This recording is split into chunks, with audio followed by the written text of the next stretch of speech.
Hey, it's Tori, and welcome back to my channel.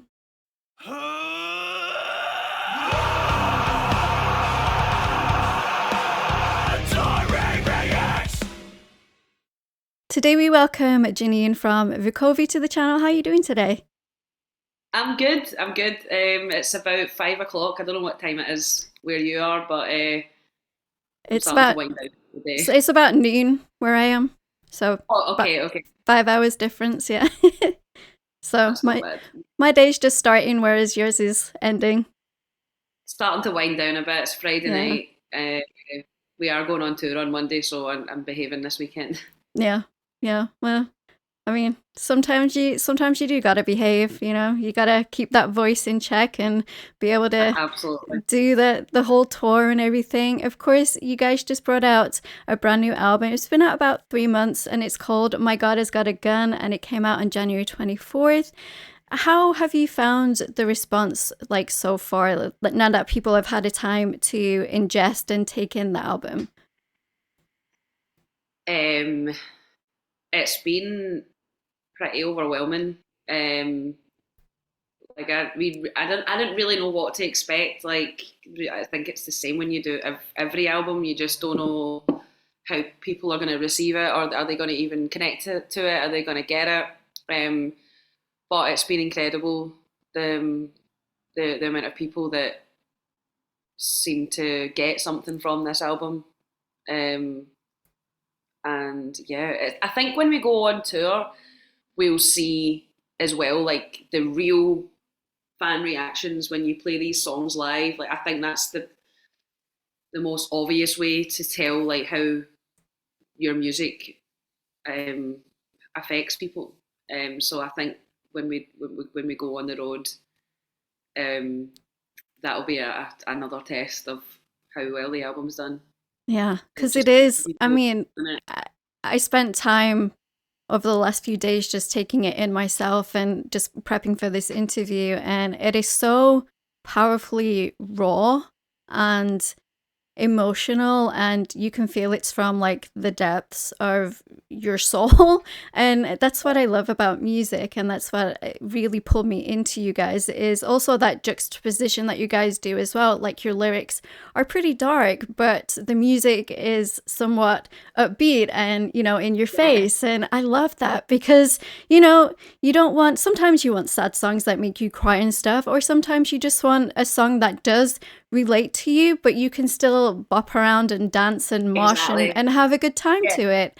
So that's what I love about this album. And could you tell us in your own words what the album is about and what it represents for you and for Hamish? Um, well, for me, we started writing this album when I was going through some quite intense therapy, and in therapy where I was just completely honest and like Mm-hmm. I really wanted to get to the root of some of my mental health issues, and I just got to the point where I wanted to help myself and know that if I deserve to be happy and I deserve to live a good fulfilled life, and but I need to do the work and I need to face those shadows to try and move forward a bit more and take a bit of shit off your back. So when we this the record is sort of the scribblings of a madman at the Mm-hmm. time, because one week it's a good session, and but then the other weeks you're like, I don't know why I'm doing this, like I feel worse. Mm-hmm. But that's why I brought in the like painting aspect as well. So after every session I would come home and paint.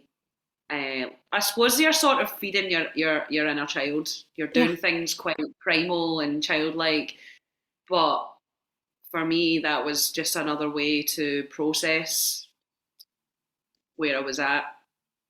I didn't need to have words. I could just put it on a bit of canvas or paper. Mm-hmm. Um, and yeah, I think that has been such a fear of mine. Getting closer and closer towards the release was like, this is pretty honest and real, and I'm really putting my soul out here.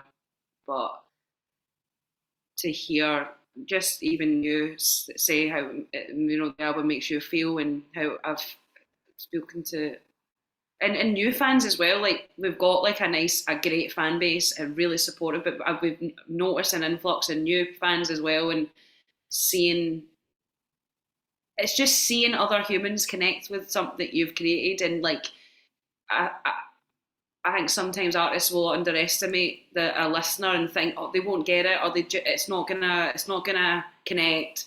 But fuck me, it has like it's so overwhelming, to be honest. Mm-hmm. Like putting your everything into something that was created through a time where I felt like I was going a bit mad, and just to sort of, I don't know, I guess if it makes people feel a bit of comfort of like we're all mad, like we're all trying to figure our shit out, like there's no shame in that.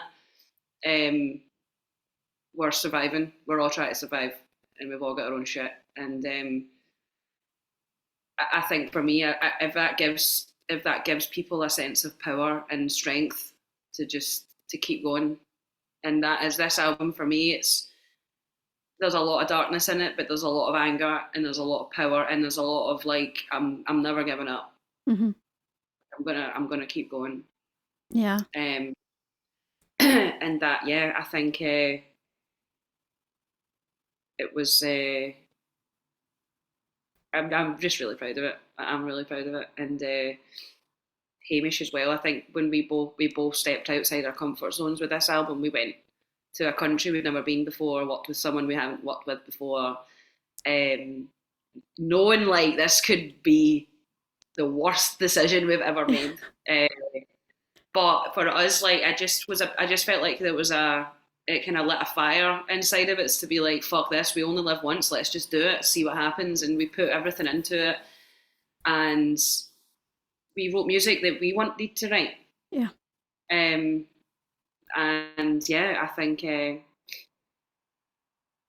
it's so weird, honestly. Like I can't believe we're actually here. Like the album is out, and like I think is thinking about the process of it and how hard it was to then recording it. And I had the most incredible experience in America to the whole build up, and it's just been this album really has been a mad journey, personal and career wise. Mm-hmm. But yeah, I think it's just been wonderful hearing the response. Yeah. Well, you should be proud of yourself because it is a beautiful album. Like I said, I've had it on repeat for quite a few days now, and it just being able to be that raw and open, not only for your audience but for yourself. There's just something, I'm going to say, special about that, because it is. It helps you also learn who you are and where you are at right now within yourself. And I think that's important. And it's important for me as a listener. Like, I love music. It's why I have my channel, to discover bands like yourself. I am a new fan. I have only just discovered you with this album run. I love to hear that, because it makes us feel like we're not just always staying in one spot and we're catering to our current fans. Like it's all about discovery and progression. Yeah. It's great to hear. Yeah, well, that's why I started my channel, because I feel like we as human beings tend to put ourselves in this little box of stuff we like, and we don't really tend to step outside of that box. And I was like, well, I keep seeing these reaction channels and I enjoy them myself, like seeing people listening to bands you love, and it's that sort of human connection that we all yearn for. And then I was like, wait, I can find new bands and I can build my own community this way. And I've always loved music. Like, music has always been a huge part of my life. And I don't have any talent in music, but I love to ingest it and take it in. So as a listener, I need that emotional connection between your voice, let's say, and what is happening within the lyrics and all of that. And I truly felt that with your album, My God Has Got a Gun. Speaking of, it's such an interesting name. You've also got, obviously, the title track of that. Where did that come from? I think like I was diagnosed with OCD in 2016, and it's a type of OCD called thought action fusion, where you sort of feel like there's something following you around, and that's dictating your life, and Mm-hmm. everything that goes wrong, it's because I did something. Um, and I guess I would refer to that. Well, it would sort of remind me that it was a type of, like I guess like a god, um, that was dictating, Mm-hmm. dictate how I live my life, and I'm having to, abide by its rules, even though it's all in my head. Yeah. It's still very real when you're feeling quite vulnerable, and I think it's that is one meaning behind it. It's like you're constantly living with this thing on your back, just sort of trying to steer the way you live. But Mm-hmm. that is in my head as well. Obviously, I've processed it, and I'm living with it a lot better now. But I guess that's one sort of aspect of the album. Also, again, talking about God and religion and how controlling it is and misogynist it can be. Mm-hmm. Church and state, how that's all in cahoots. Yep. God has got a gun. Like Mm-hmm. there's a lot of meaning behind it, and I think the world in general is very oppressed, and I think social media probably has a lot to do with that, because you see way more misery and way more shit that's happening, and realise actually we have very little control. Mm-hmm. um, so yeah, there's like a personal aspect to that, but I guess that all translates to control, and manipulation, and it's trying to think for yourself. And I think this album for me, especially in going to therapy, I started to really find who I was and think for myself more, and have my own views and my own values. Um, and it's just taking that power back. Um, so yeah, I mean, it's a pretty bold statement. We've had a bit of shit from the church, but that's art, you know. Speaking of, how did you guys manage to end up filming in a church for that video? Well, the My God Has Got a Gun video was a Church of Scotland. So Ah, okay. we did a video previously in a Catholic church, and Mm-hmm. they were threatening to sue us. The actual, not just the church, but the Catholic church. Yeah. It was quite a mad time. Um, so the priest that allowed me to record there didn't ask a lot of questions, and sort of just left me to it. And then when the video came out, there was a bit of an uproar, because this church, it's in Glasgow, it's absolutely beautiful, Mm-hmm. um, but it's actually a blueprint. The blueprints came from the Vatican City, so there's the original church is in the Vatican City. It's an identical church, but this Okay. one in Glasgow is smaller. It's stunning. So the one of the opening shots is like this dome, and it's like very recognisable. And I think, Right. as I was on the high altar with a wedding dress on, and it looked like I was basically in this church in the Vatican City. And there's some violence in the video as well. Not in the church. I didn't do Mm-hmm. anything disrespectful in the church, but it caused a lot of shit. And I had voicemails from priests and missed calls from people at the church. We had the head of media and communications contact our management. But I just was like, we're not that big a band. Like, you're really, Yeah. really gunning for this to get taken down. Um, but we didn't take it down, but they did leave a lot of threats. So I don't know if it's fully Well, dealt with. I'm glad you didn't take it down, honestly, No, because exactly, yeah. exactly. But this other church was the Church of Scotland, so it's not Catholic Church. Right. And again, I've always loved this church. The very first time I stepped foot in it, the dream was, I was like, we need to do a video in here. It's insane, like very gothic French Mm-hmm. style church. If you've seen the video with these incredible Yeah. stained glass, Yeah. giant stained glass windows, and it was done by a Scottish artist, which I love as well. But I just phoned one day, and then I went and met the guy, like the booker guy for the Mm-hmm. church, because there's like rooms underneath. I don't think he was a minister, but I got to know him really well, and I was really honest about what we were going to use the venue for if we could.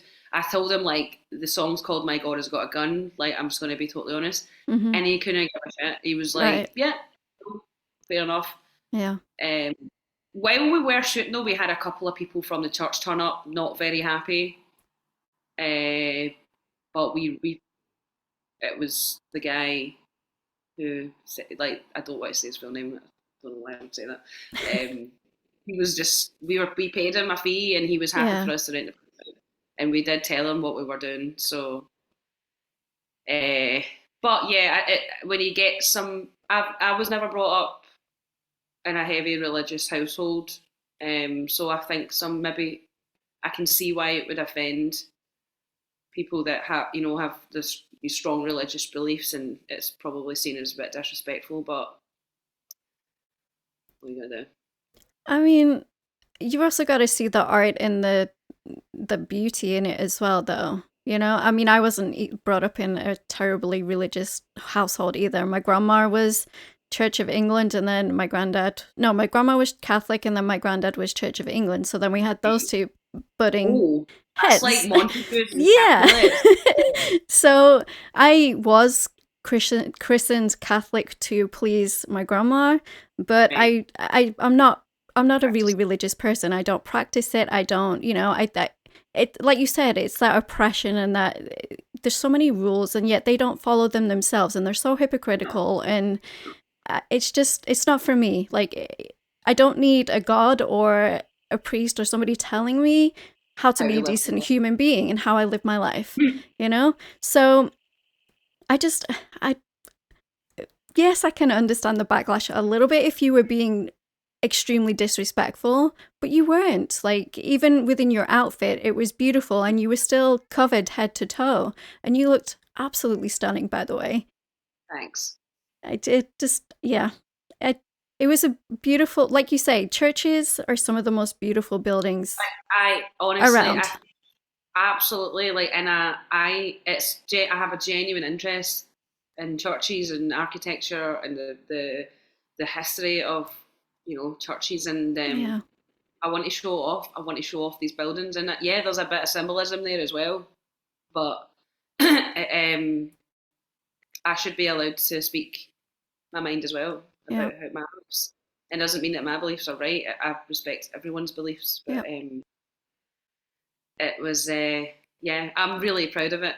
Like, I am, but yeah. Yeah. It was a beautiful video, like from start to finish. Like, you're not only within the song, but also like how it was edited together, how you did Oh, respectfully Hamish, show the church, and, yeah.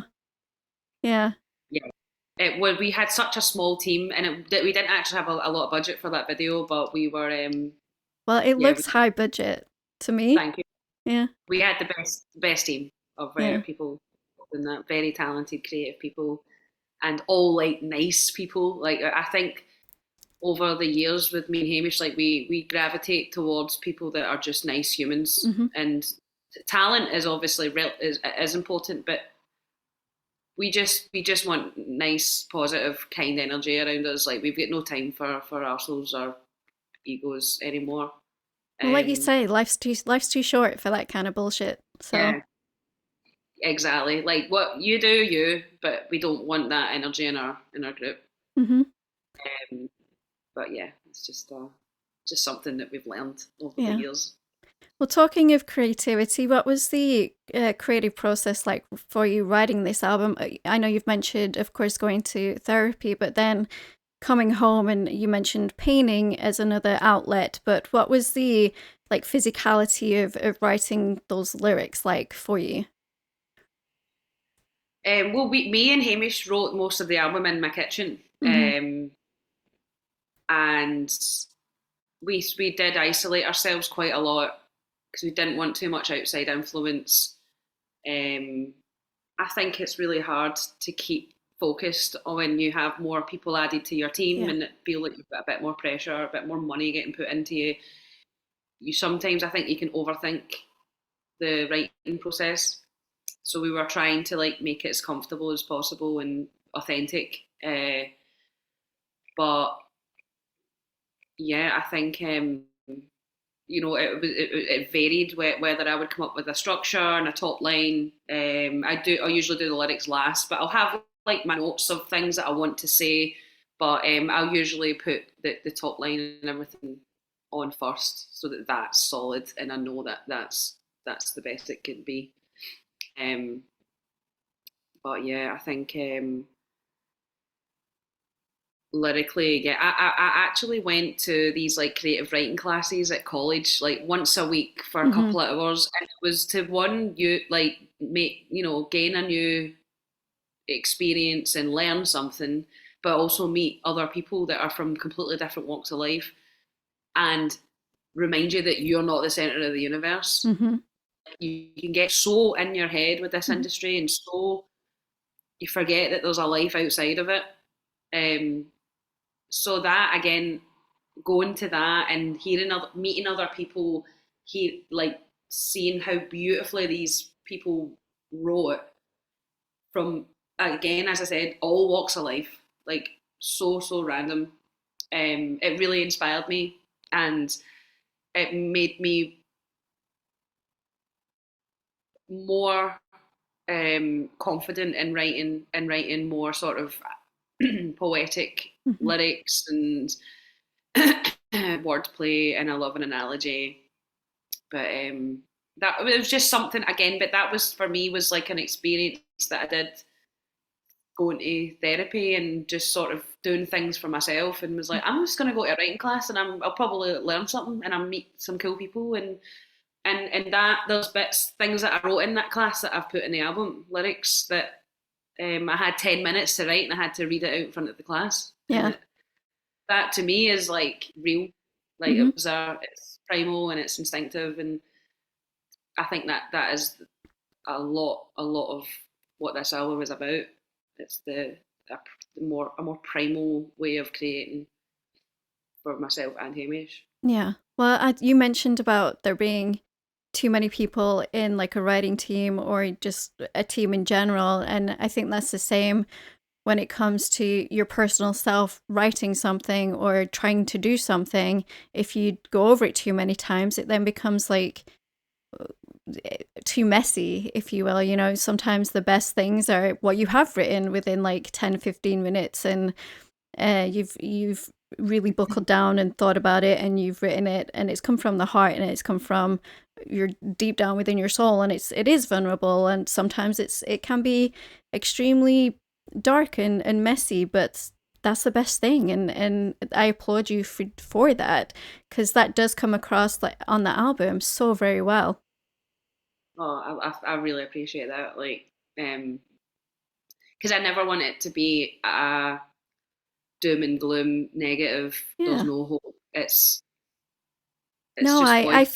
feel the hope too. I feel it, even though I hope so. I I hope so. yeah, I do because like I say, yes, your lyrics might are sometimes very dark, but the instrumentation behind that isn't. And that's what it feels like is pushing that hope, and that it's okay to feel that way, and Yeah, it's okay to, and you're not alone in that feeling, but exactly.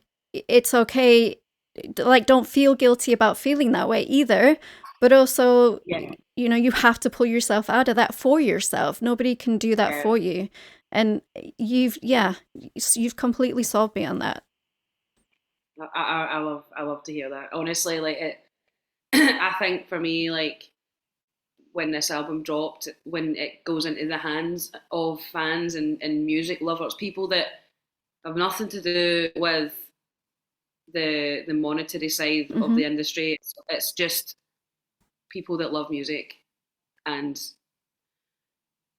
to hear how it makes people feel and how it helps them. Like it's there's no better feeling really. Like being told that it's so hard to accept. Sometimes you're Yeah. like, holy Yeah. shit! Like people leave in abusive relationships because of, Yeah.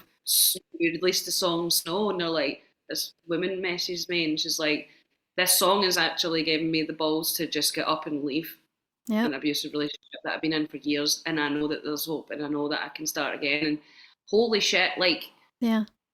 something that was created in my kitchen through my pain Yeah. is then flourished into someone going, "Fuck this, I Yep. can do this." Mm-hmm. Um, it's nothing more powerful. No, there really That's what isn't. really matters. You do get lost in what matters here. Like, what is the point? Why do people want to be an artist? Why do people want to be in a band? Like, what is the goal? Like, I mean, I don't even know half the time what my goal is. I'm just sort of trying to get through every day at a time. Yeah. But Same. if you really think, right now, like we all are, like, but Yeah. it's sometimes you do sit back and you go, wait, what is it we want here? Like, what is that goal? And it's like it's only been when I meet fans at shows or we do pop up shops and I get a chance to chat to actual real humans who've connected with our music. And what I have learned through talking to fans and people about our music is that it's the emotional connection and the genuinity, and it's it to them it's something that gives them hope Mm-hmm. and it helps them, and like that for me is incredible. Yeah. Well, speaking of Incredible. snow, you did that one take performance video where you're like ending so very vulnerable in that video, and I was actually, you're crying. yeah. And how was that? Like, how did you take care of yourself after that? Because it's one thing to get in front of a camera and act out for a music video, but then it's another thing to just be there, be present, and show yourself to the whole world in that way. It, I wasn't in a good headspace that week in general, and not for any like specific reason. I just have a very extreme Yeah. up and down sometimes, and listening to that song over and over again for a few hours, Yeah. it starts to really grate on you, and you try and disassociate a bit, and not like get think too much about what you're performing about, but then it just got to the point I was exhausted, and that was the realest take because I couldn't even stop I couldn't stop crying Mm-hmm. during the performance. I didn't want to cry. Right. It just happened, and then manager Kath was there, and Johnny and Sam, who DOP and production manager, and I just needed like 20 minutes to sort of Yeah. get it all out, and I think someone got me a can of juice or something and was like, just give me a wee minute, and but I didn't. I felt was so vulnerable in that moment, but I felt really safe with those people. Yeah. Like I didn't feel like they were judging me or like I was an inconvenience. I just felt that I could be that vulnerable, and that is something that I'm learning to do as well. It's open up Mm-hmm. for help more, and it's okay to be vulnerable in front of people that you trust and you feel safe with. Like there's no shame in that. Yeah. Um, but I did what I watched it once. It was because it was our manager's idea. Kath, she was like, "Let's put the one take up on your YouTube page. It's so raw," and I was like, "Oh no!" Like looking at it, and it's Yeah. like I am fucking broken that day. Like really, just was like, "This is tough," but it's all for the art, innit? Well, yeah, yeah. But I used to do like a little bit of like photography and modeling when I was a bit younger, and like they'd be like, just anything for the shot, anything to to make it look great, and it's like really, but but honestly, watching that because it was my sister who because I live stream twice a week, and my sister actually like was like, you need to check this out and you need to share it on stream, and we watched Oh, it thanks, dear sister. with my community, and I was like, wow, who is this? But that was the first video I ever watched from you, was the snow one take, and it affected me so powerfully. Whereas like you were saying, that it's okay to be vulnerable, it's okay to cry, it's okay to have shitty days, it's okay to, because I think as women we do struggle a lot more with those ups and downs, especially during that time of the month, and you're just feeling. Hormones send me crazy. Yeah, yeah, Like me too. it's aye. Like you think again, like this album is a big reflection of being a woman. Like I wouldn't say we have like more women fans to men or men, women, non-binary. I do think there's a wide mix, but this is a woman's perspective. Yeah. But I also think it's not exclusive of other genders. It's Right. learning Right. like from a woman's perspective. Yeah. Women can be mental because our hormones are So yeah, they're everywhere, and especially like because I do have PCOS as well, so then that also comes into it, and it's like, just give me a fucking break, you know? aye. But you have to. You still need to try and live a normal life Yeah. with that, and that's the thing. Like you feel like everyone has their own shit. This isn't important. This doesn't matter, Right. but it does matter. Yeah. Like that, you have to go through that every day. Yeah, and that's what you have to remind yourself of, that it's okay to, if you just want to, if you have a day where you can take the chance and you just stay in your pajamas all day, you throw on a comfort Aye, movie yeah, or whatever and just veg on the couch, eat whatever the hell yeah, you want to eat, yeah. and just take that day for yourself. I am a huge advocate for that, because we need that. We need that reset and that mental space to just do Massively. nothing. Yeah, I think again, like I've definitely been better at doing that now. Where I'm like, I am so burnt out that I need 2 days to Yeah. not speak to anyone, Anyone? and Right. Right. I want to just, as I said, watch Netflix or whatever Yeah. the fuck's on telly and eat shite Mm-hmm. and reset. Yeah.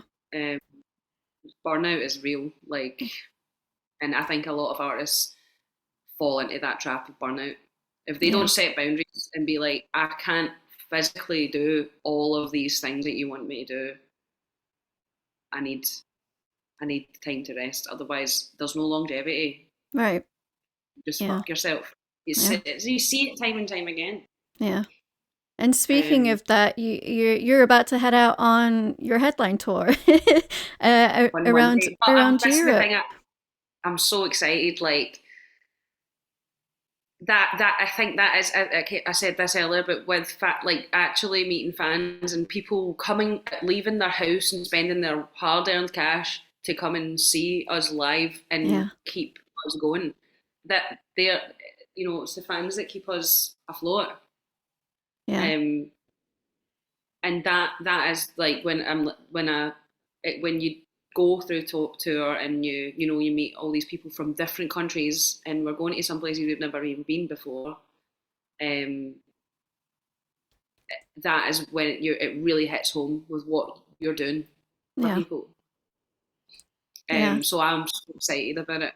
Yeah. um I was gonna say, how and do you prepare yourself? Like not only is it physically exhausting, but it's also mentally draining as well to tour. And I don't think a lot of people who are on the outside of that, they don't really realize that, and they just turn up, they see a band, and they go home. Whereas you're just on this constant, however many weeks block that you're having to travel, you're having to set up, you're having to rest your voice, you're having to do this, you're having to do that. And how do you take care of yourself? well, I definitely have cut out drinking on tour. Like that's it's not good. It's not a good thing. Like I don't. It's more of a job now. I definitely think like I can't. I don't want to fuck this. I need to do everything that I can to keep Hmm. myself healthy and well, and my voice sounding the best it can on tour, because, as I said, people are paying money to see us, and it's things aren't cheap anymore. And I don't. I would be really disappointed in myself if I didn't look after myself enough on the road to be able to do that. So I just need a lot of sleep and a lot of water Hmm. and a lot of time to myself. I've got a really low social battery. Yeah, Um, same. and when it's on zero, I just hit major anxiety, panic attack territory. Yeah, But again, we have such an incredible crew and team of people coming out with us that we trust and we all feel safe with. And we all know each other well enough that we respect each other's, triggers, and being like, they need a bit of space, they need a bit of space, I need hmm some space. Like, and it's just, you just want it to be a fun environment as well. Like you want to have fun. Right.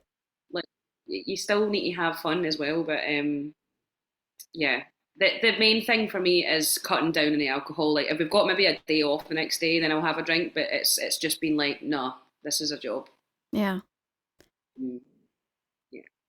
Yeah. Well, that's kind of how you have to look at it, I think. I think you have to put on that level head and be like, well, like you say, people are coming in, they're paying money, and people are buying, then of course going on to hopefully buy merch and whatever else you have for Yeah. sale. I mean, that's one of the big things that I do whenever I go to a show is, of course, I buy the ticket, and then I get to the show and I try and buy at least a t-shirt or a hoodie or something, because I know that that goes to the band themselves, and it's so important. So Yeah.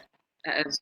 So Um, yeah, I'm not going to keep you much longer, Janine. Thank you so much okay. for the wonderful chat. Do you have any last words for anybody watching this? Just of thanks or anything like that?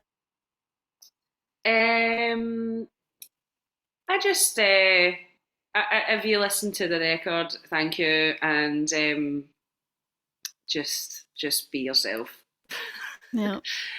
and don't be a dick. Yeah, It's the just worst signing sign off off on ever. that. Just don't Don't be be a a dick. dick. Just don't be a dick.